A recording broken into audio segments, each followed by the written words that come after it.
want to skip the flattery and the attaboys, because I do know this. The sooner that we become less impressed with our life, with our accomplishments, with our career, with whatever that prospect is in front of us, the sooner we become less impressed and more involved with that and these things, the sooner we get a whole lot better at doing them. So, I'm going to talk to you about some things I've learned in my journey. Most from experience, some of them I heard in passing, many of them I'm still practicing, but all of them I do believe are true. Now, they may be truths to me, but don't think that that makes them mine, because you cannot own a truth. So please think of these as signposts, approaches, paradigms that give some science to satisfaction. They're yours to steal, they're yours to share, liken to your own lives, to personally apply in your own lives, in your own way, should you choose to. So, here we go. Number one, life's not easy. Life is not easy. It is not. Don't try to make it that way. Life's not fair. It never was. It isn't now, and it won't ever be. Do not fall into the trap, the entitlement trap, of feeling like you're a victim. You are not. Get over it and get on with it. And yes, most things are more rewarding when you break a sweat to get them. Number two, I love this one. Unbelievable is the stupidest word in the dictionary. Should never come out of our mouths. Think about it. To say, oh wow, what an unbelievable play. It was an unbelievable book, an unbelievable film, an unbelievable act of courage. Really? It may be spectacular, it may be phenomenal, most excellent or outstanding, but unbelievable? Give others and yourself more credit. It just happened. You witnessed it. You just did it. Believe it. What about the other side of unbelievable? You know, that side when we humans underperform or act out of our best character. For instance, man flies a suicide jet into the World Trade Center. Millions die from diseases every day that we have cures for. Bob the Builder swears that he's going to have your house built by Thanksgiving, and you can't move in until Christmas the next year. Our best friends lie to us, and we lie to ourselves all the time. Unbelievable? I don't think so.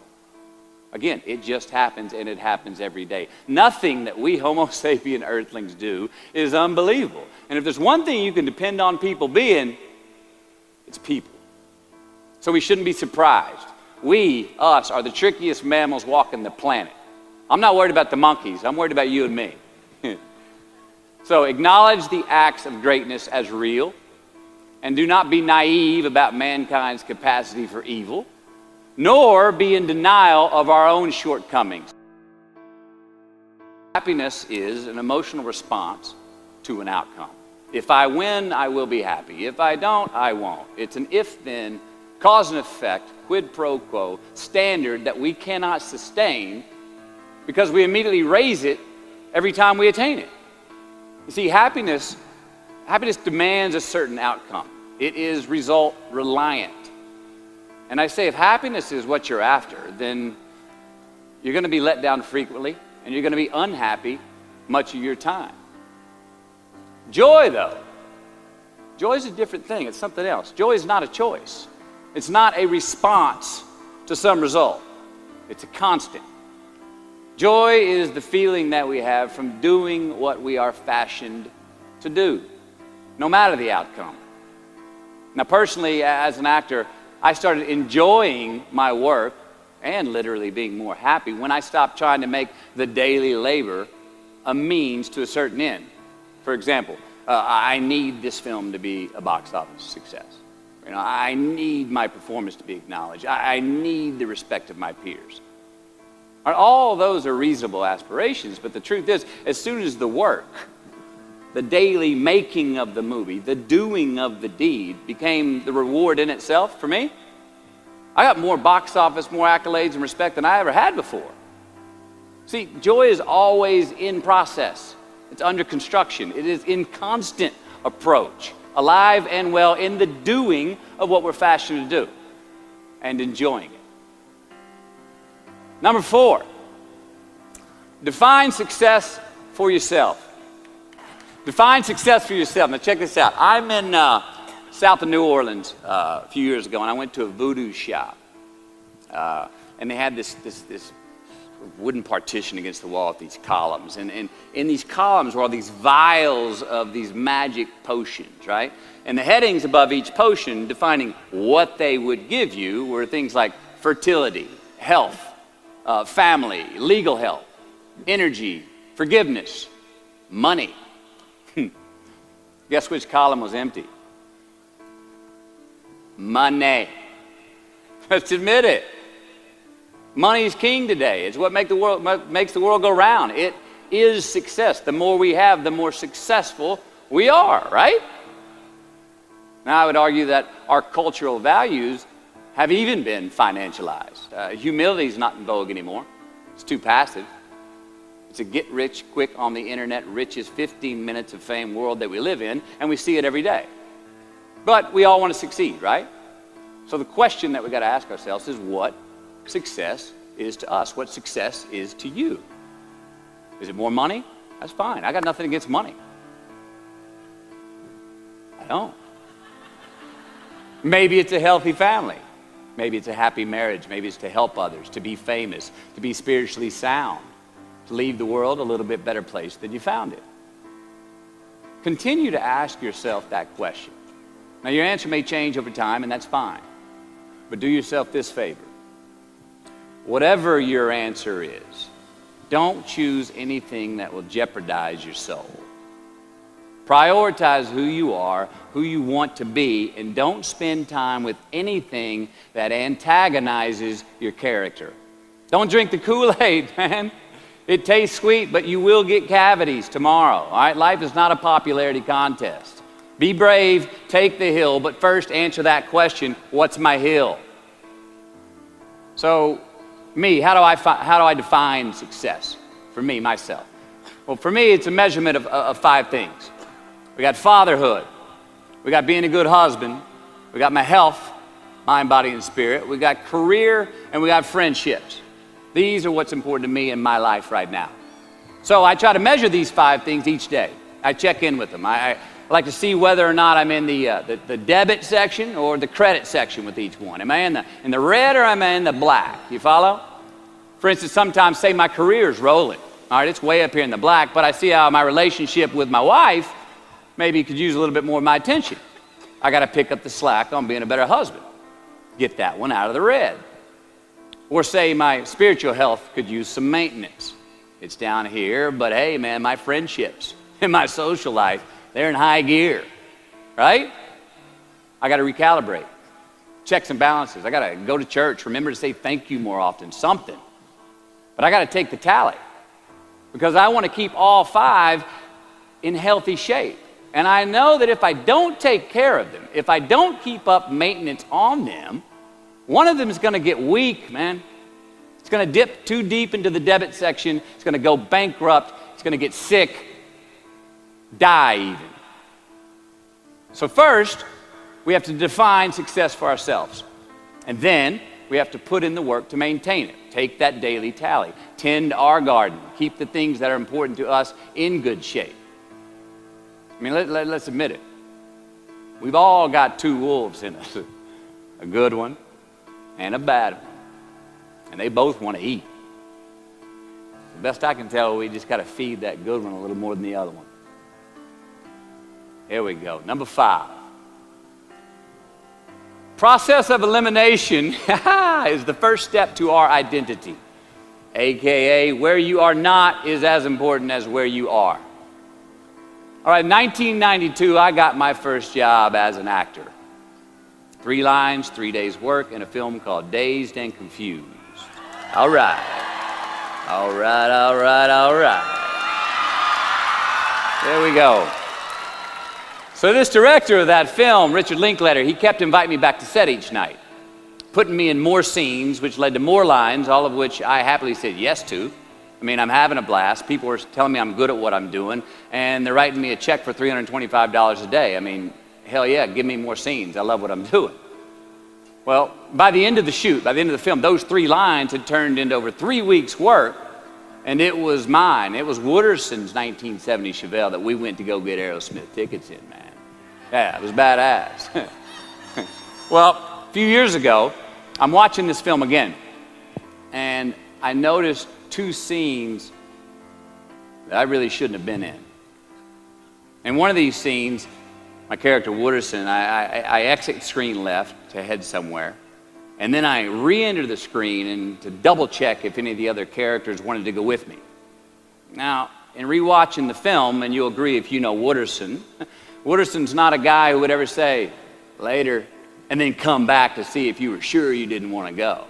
Now, when Wooderson leaves, Wooderson is gone. He does not stutter, step, flinch, rewind, ask twice, or solicit. You know what I'm talking about. Wooderson has better things to do, like liking those high school girls, man, because I get older and they stay the same age. My point is, I should not have been in that scene. Shouldn't have come back. Should have exited screen left and never come back. But back then, making my first film, getting invited back to the set, cashing that check and having a ball, I wanted more screen time. I wanted to be in the scene longer and more and come back into the scene, right? But I shouldn't have been there. Wooderson shouldn't have been there. It is just as important where we are not as it is where we are. Look, the first step that leads to our identity in life is usually not, I know who I am. I know who I am. That's not the first step. The first step's usually, I know who I am not. Process of elimination. Defining ourselves by what we are not is the first step that leads us to really knowing who we are. You know that group of friends that you hang out with that they really might not bring out the best in you? You know, they gossip too much, or they're kind of shady. They really aren't going to be there for you in a pinch. Or how about that bar that we keep going to that we always seem to have the worst hangover from? Or that computer screen, right? That computer screen that keeps giving us an excuse not to get out of the house and engage with the world and get some real human interaction. Or how about that food that we keep eating, the stuff that tastes so good going down, it makes us feel like crap the next week, when we feel lethargic and we keep putting on weight? Well, those people, those places, those things, stop giving them your time and energy. Just don't go there. I mean, put them down. And when you do this, when you do put them down, when you quit going there, and you quit giving them your time, you inadvertently find yourself spending more time and in more places that are healthy for you, that bring you more joy. Why? Because you just eliminated the who's, the where's, the what's, and the when's that were keeping you from your identity. Like, trust me, too many options, I promise you this, too many options will make a tyrant of us all. All right, so get rid of the excess, the wasted time. Decrease your options. And if you do this, you will have accidentally, almost innocently, put in front of you what is important to you by process of elimination. Knowing who we are is hard. It's hard. So give yourself a break. Eliminate who you are not first, and you're going to find yourself where you need to be. Number 6, don't leave crumbs. And the beauty of delayed gratification. So what are crumbs?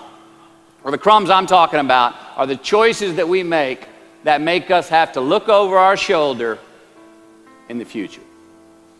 You didn't pay that guy back the money that you owed him, and tonight you just saw him 3 rows behind you. Shit. You slept around on your spouse and you just found out that tomorrow she and the lady you're having an affair with are going to be at the same PTA meeting. Shit again. You drank too much last night. You're too hungover to drive your son to his 8 a.m. Saturday morning baseball practice. These are the crumbs. They come in the form of regret, guilt, and remorse. You leave crumbs today, they will cause you more stress tomorrow. And they disallow you from creating a customized future in which you do not have to look over your shoulder. So let's flip the script.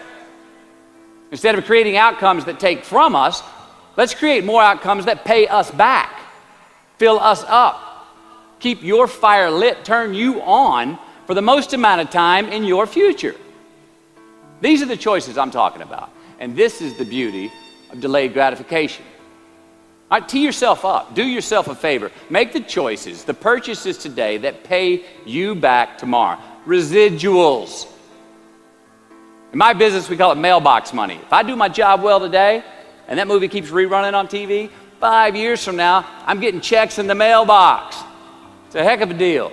So whether it's prepping the coffee maker the night before, so all you got to do is press the button in the morning, or getting ready for the job interview early so you don't have to cram the night before, or choosing not to hook up with that married woman because you know you're going to feel horrible about it tomorrow, and her husband carries a gun, or paying your debts on time so that when you do see that guy 3 rows back tonight, you don't have to hunker down in your seat hoping that he don't see you.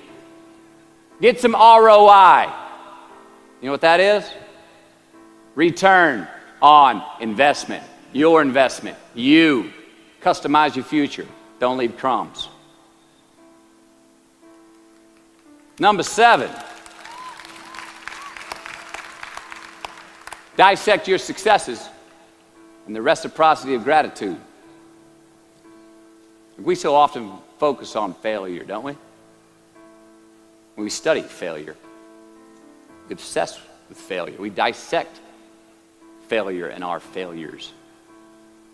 We dissect them so much we end up intoxicated with them to the point of disillusion.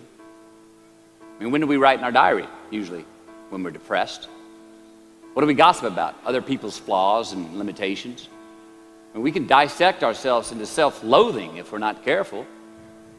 I find that most of the times our obsession with what is wrong just ends up breeding more wrong, more failure.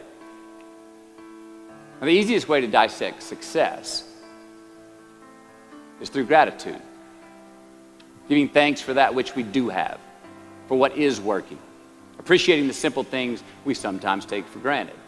We give thanks for these things, and that gratitude reciprocates, creating more to be thankful for. It's really simple, and it works.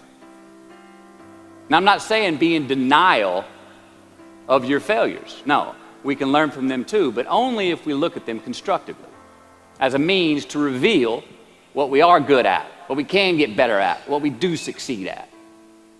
Now, personally, I've read a whole lot of my bad reviews. All right? I've had quite a few. Written by the more talented critics, they are the ones who give constructive bad reviews. They reveal to me what did translate in my work, what came across, what was seen or what wasn't. Now, I don't obsess on the unfavorable aspect of their review, but I do seek what I can learn from it. Because their displeasure actually uncovers and makes more apparent what I do well, what I am successful at, and then I dissect that. All right, life's a verb. We try our best, we don't always do our best. Well, architecture is a verb as well. Yes, it is. And since we are the architects of our own lives, let's study the habits, the practices, the routines that we have that lead to and feed our success, our joy, our honest pain, our laughter, our earned tears. Let's dissect that and give thanks for those things. And when we do that, guess what happens? We get better at them, and we have more to dissect. Number 8, make voluntary obligations. All right, mom and dad, since we were young, they teach us things as children. Teachers, mentors, the government, and on laws, they all give us guidelines for which to navigate this life. Rules to abide by in the name of accountability. I'm not talking about those obligations. I'm talking about the ones that we make with ourselves, with our God, with our own consciousness. I'm talking about the you versus you obligations. We have to have them. Now again, these are not societal laws and expectations that we acknowledge and endow for anyone other than ourselves. These are faith-based obligations that we make on our own. These are not the lowered insurance rates for a good driving record. You will not be fined or put in jail if you do not gratify these obligations I speak of. No one else governs these but you. They are your secrets with yourself, your own private counsel, personal protocols. And while nobody throws you a party when you abide by them, no one's going to arrest you when you break them either, except yourself. Or some cops who got a disturbing the peace call at 2:30 in the morning because you were playing bongos in your birthday suit. That was me. An honest man's pillow is his peace of mind. And when you lay down on that pillow at night, no matter who's in your bed, we all sleep alone. These are your personal Jiminy Crickets. And there are not enough cops in the entire world to police them. It's on you. It's on you. Number 9, from can to want. All right, check this out. In 1995, I got my first big paycheck as an actor. I think it was 150 grand. The film was almost Boys on the Side, and we were shooting in Tucson, Arizona. And I had this sweet little adobe guest house on the edge of the Saguaro National Park. The house came with a maid, my first maid. It was awesome. So I got a friend over one Friday night, and we're having a good time, and I'm telling her about how happy I am with my setup. The house, the maid, especially the maid. I'm telling her, look, this lady, she cleans the place up after I go to work. She washes my clothes, the dishes, puts fresh water by my bed, leaves me cooked meals sometimes. Look, she even presses my jeans. And my friend, she smiles at me, happy that I'm excited over this. And she says, well, that's great, Matthew, if you like your jeans pressed. And I kind of looked up at her, my jaw caught hanging open. I stuttered a moment. Had that dumbass look that you get when you just been told the truth and you didn't think about it, and it hit me. I hate that line going down the front of my jeans. I hate that line. And it was then, for the first time, that I noticed it. I'd never thought about not liking that starch line down the front of my jeans because I'd never had a maid to iron my jeans before. And since she did, now for the first time in my life, I just liked it because I could get it. I never thought about it if I really wanted it. Well, I didn't want it there, that line. And that night I learned something. Look, just because you can, nah, come on. It's not a good enough reason to do something. Even when it means having more. Right, be discerning. Choose it because you want it. Do it because you want to. Never had my jeans pressed again. I hate that line. Number 10, a roof is a man-made thing. This may cut a little close to the bone since the geography, but I think we all were there and we'll all remember where we were. But in January the 3rd, 1993, it was the NFL playoffs, and your Houston Oilers were playing the Buffalo Bills. The Oilers were up 28-3 at halftime, 35-3 early in the third. Frank Reich and the Bills come back to win 41-38 in overtime for one of the greatest comebacks in NFL history. Yeah, the Bills won, but they didn't really beat the Oilers. The Oilers lost that game. They beat themselves. Y'all remember that, huh? Why? Why'd they beat themselves? Or how?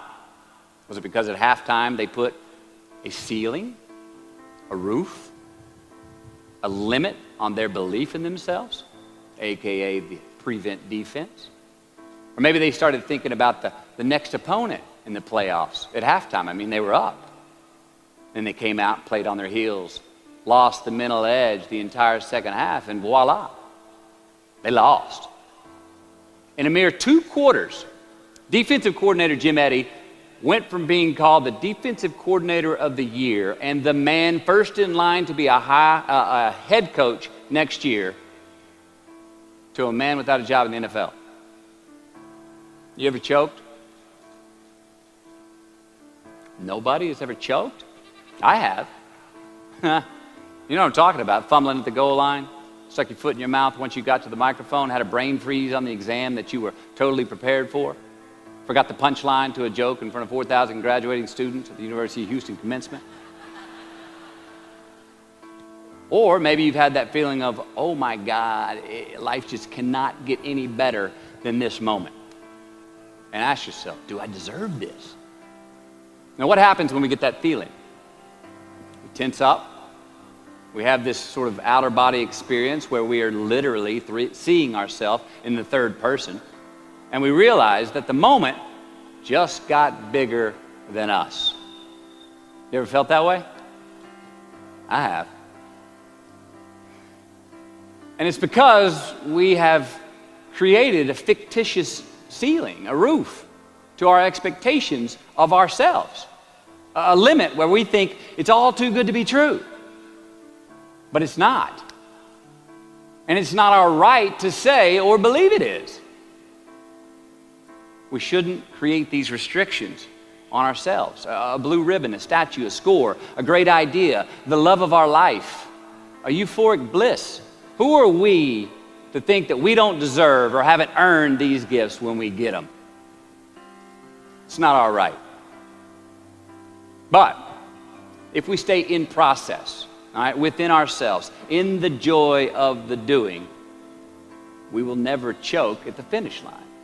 Why? Because we aren't thinking of the finish line. Because we're not looking at the clock. We're not watching ourselves on the Jumbotron performing the very act that we're in the middle of. No, we're in process. The approach is the destination, and we are never finished. Bo Jackson, what did he do? He used to run over the goal line, through the end zone, and up the tunnel. The greatest snipers and marksmen in the world, they don't aim at the target. They aim on the other side of the target. We do our best when our destinations are beyond the measurement, when our reach continually exceeds our grasp, and when we have immortal finish lines. And when we do this, the race is never over. The journey has no port. The adventure never ends because we are always on the way. So do this, and let somebody else come up and tap you on the shoulder and say, hey, you scored. Let them run up and tap you on the shoulder and say, man, you won. Let them come tell you, you can go home now. Let them say, I love you too. Let them say, thank you. Take the lid off the man-made roofs that we put above ourselves and always play like an underdog. Here we go. Number 11, turn the page. The late and great University of Texas football coach Darrell Royal. I don't know if y'all remember him. He won a national championship in '69. He won a couple of national championships. You know Darrell Royal? He was a friend of mine and a good friend of many people. Now, a lot of people looked up to this man. One of the people that looked up to him was a musician named Larry. Now, at this time in his life, Larry was in the prime of his country music career. He had #1 hits, and his life was rolling. He had picked up a bad habit of snorting the white stuff somewhere along the line. And at one particular party, after a bathroom break, Larry went confidently up to his mentor, Darrell, and he started telling him a story. Coach Royal listened, as he always had. And when Larry finished his story and was about to walk away, Coach Royal put a gentle hand on his shoulder, and he very discreetly said, hey, Larry, you got something on your nose there, bud. Well, Larry immediately hurried to the bathroom mirror where he saw some of the white powder that he hadn't cleaned off his nose. He was ashamed. He was embarrassed, as much because he felt so disrespectful to Coach Royal, and as much because he'd obviously gotten too comfortable with the drug to even hide it as well as he should. Well, the next day, Larry went to Coach's house. He rang the doorbell. Coach answered, and he said, Coach, I need to talk to you. Darrell said, sure, come on in. Larry confessed. He purged his sins to Coach. He told him how embarrassed he was and how he had lost his way in the midst of all this fame and fortune. And towards the end of an hour, Larry, who was in tears, he asked Coach, he said, Coach, what do you think I should do? And Coach, being a man of few words, just looked at him and calmly said, Larry, I have never had any trouble turning the page in the book of my life. Larry got sober that day, and he's been sober for the last 40 years. You ever get in a rut? You know what I'm talking about? You get in a funk. Get stuck on the merry-go-round of a bad habit. I have. Look, we're going to make mistakes. You got to own them. Then you got to make amends. And then you got to move on. Guilt and regret kills many a man before their time. So turn the page. Get off the ride. You are the author of the book of your life. Turn that page. Number 12. Give your obstacles credit. You know those no fear t-shirts that were out? I don't know. People used to wear them 10 years ago. No fear. Anybody remember those, or is it just me? I saw them everywhere. All right. I don't get them, and I never did. I mean, I try to scare myself at least once a day. I mean, I get butterflies every morning before I go to work. I was nervous before I got here to speak tonight. I think fear is a good thing. Now, why? Because it increases our need to overcome that fear. All right, so say your obstacle is fear of rejection. All right, you want to ask her out, or you want to ask him out, but you fear that he or she may say no. All right, you want to ask your boss for that promotion, but you're scared he's going to think you're overstepping your bounds. Well, instead of denying those fears, declare them. Say the fear out loud. Admit it. Give them the credit they deserve. Don't get all macho and act like they're no big deal. And don't get paralyzed by denying that they exist and therefore abandoning your need to overcome them. I mean, I'd even subscribe to the belief that we're all destined to have to do the thing that we fear the most anyway, at some point.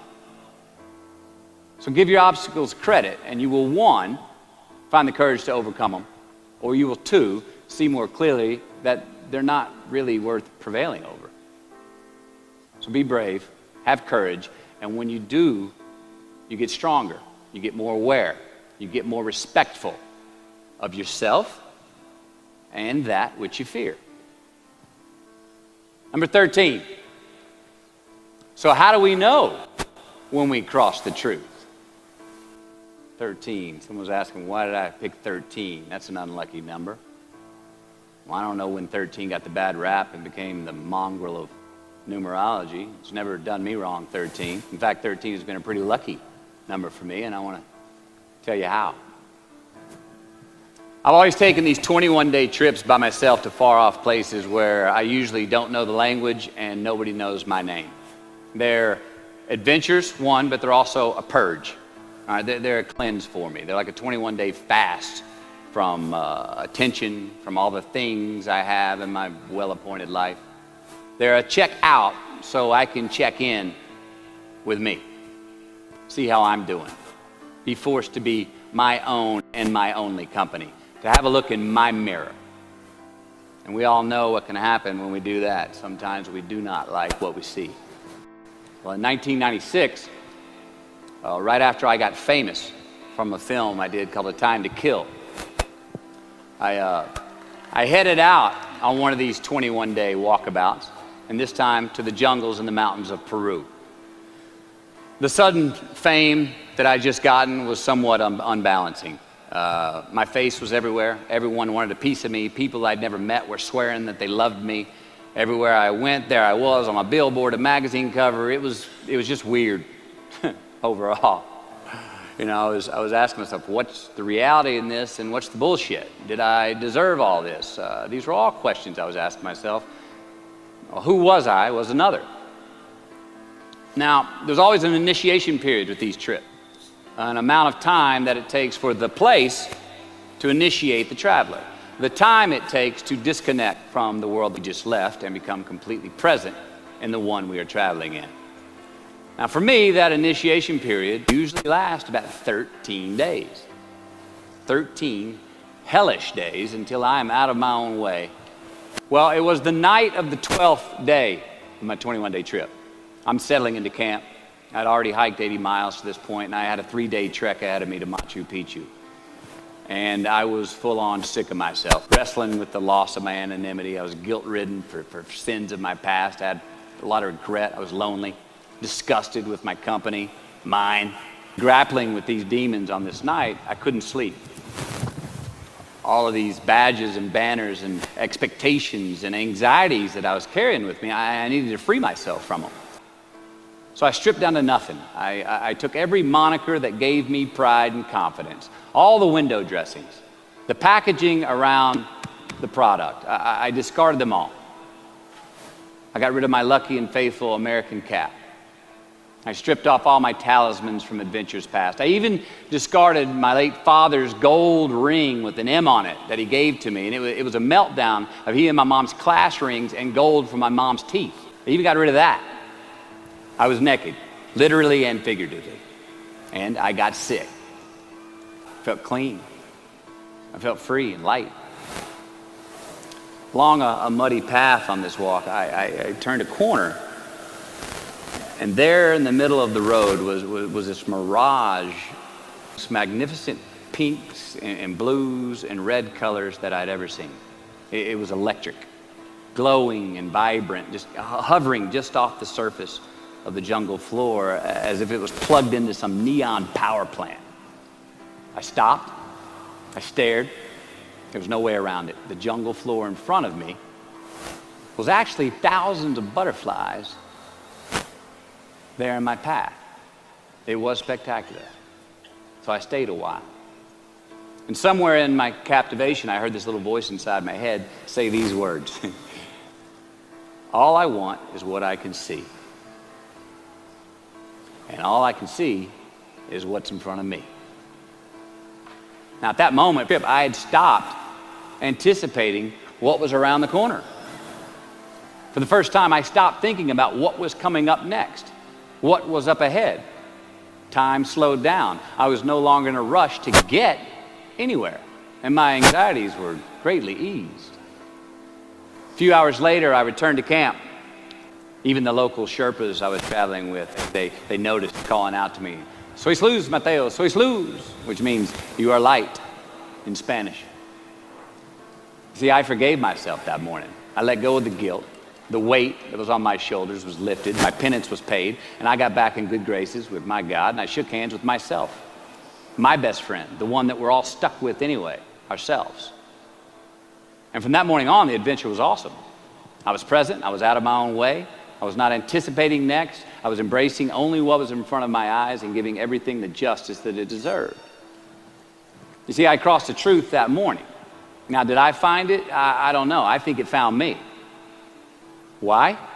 Because I put myself in a place to be found. I put myself in a place to receive the truth. So how do we know when we cross the truth? Well, I think the truth's all around us all the time. I mean, I think the answer, it's always right there or right there. I think it's all around us. We just don't always see it. We don't always grasp it, hear it, access it. Usually because we're not in the right place to do so. So what do? First, I believe we've got to put ourselves in the place to receive the truth. Let's do a minute. We live in an extremely noisy world with all kinds of frequencies coming at us. We got commitments, we got deadlines, fix this, do that, plans, expectations, and they all make it hard to get clarity and peace of mind. So we have to consciously put ourselves in places to receive that clarity. Now that may be prayer, that may be meditation, that may be a walkabout, that may be being in the right company, a road trip, whatever it is for you. Schedule that time. Schedule it. So, if we do that, if we hear it, if we put ourselves in a place to hear it, and we do, and it's become clear, a truth, natural and infinite, then the second part comes, which is to personalize it. Ask yourself how it works for you, how it applies to you personally, why you need it in your life specifically. And if you do that, then comes the third part. Have the patience to internalize it and get it from our intellectual head, thinking about it, and into our bones and our soul and our instinct. Now, we cannot rush this part. It does take time. So if we get that far, we've received it, we personalized it, and we've internalized it. If we make it that far, we've got to have the courage to act on it, to actually take it into our daily lives and practice it, to make it an active part of who we are and live it. Do that. All right, if we can do that, then we have what I believe is heaven right here on earth. I mean, that's the ticket, isn't it? Think about it. I know that's where I want to live. While we're here, and they're going to run across the Jumbotron. Let's make it a place where we break a sweat, where we believe, where we enjoy the process of succeeding in the places and ways that we are fashioned to, where we don't have to look over our shoulder because we're too busy doing what we're good at, voluntarily keeping our own counsel because we want to, traveling towards immortal finish lines. We write our own book, overcoming our fears. We make friends with ourselves. And that is the place that I'm talking about.